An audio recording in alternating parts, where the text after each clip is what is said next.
Hello, church. So here's our devotional for Tuesday, June 9th. As we continue in Ecclesiastes, today we finish off chapter 9.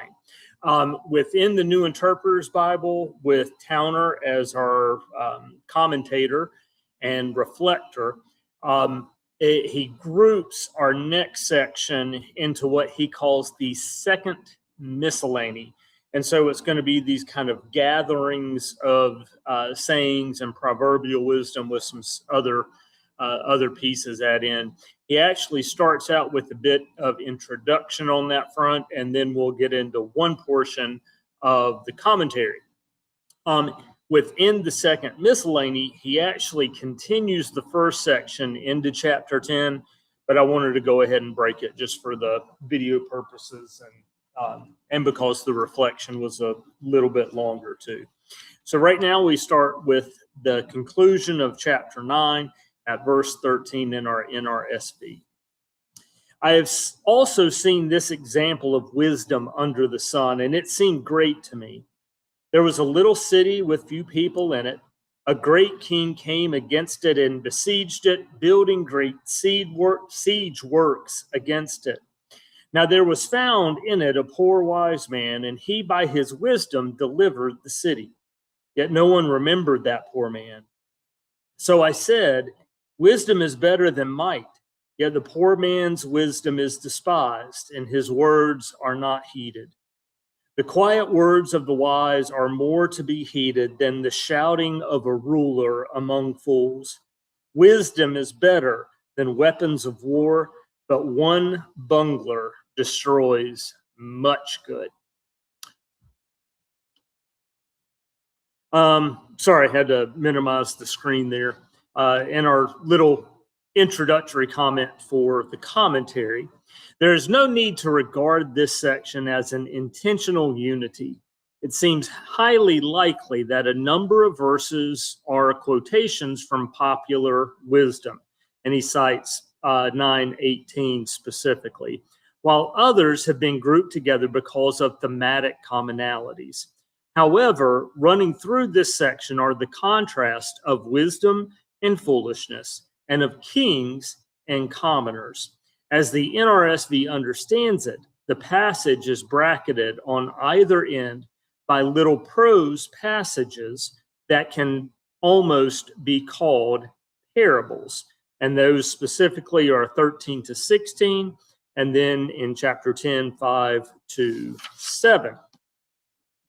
History provides numerous examples of the validity of 9:17.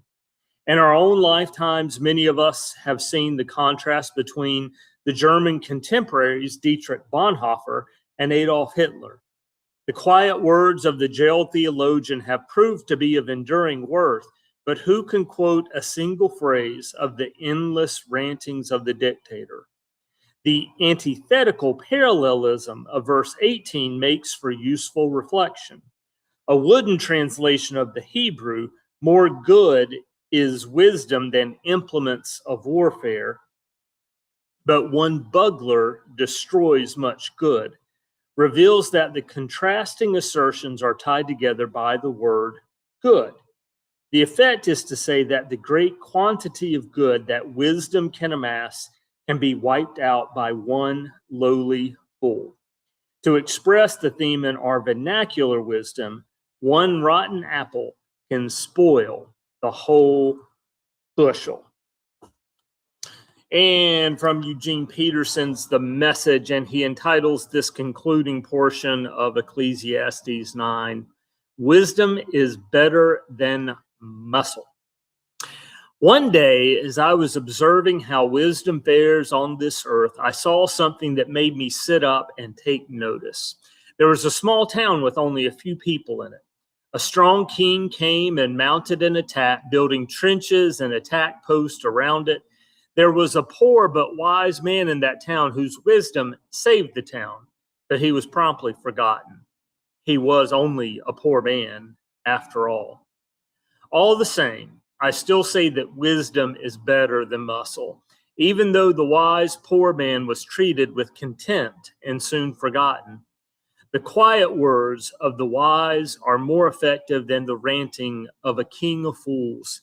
Wisdom is better than warheads, but one hot head can ruin the good earth. So interesting approach with Peterson, which I think did help to define some of the sections that Towner was uplifting and doing some commentating on for us. But yeah, so that's it for chapter 9. We'll be back with you as we step into our first portion from chapter 10, and we will see you then. Have a great day. Bye.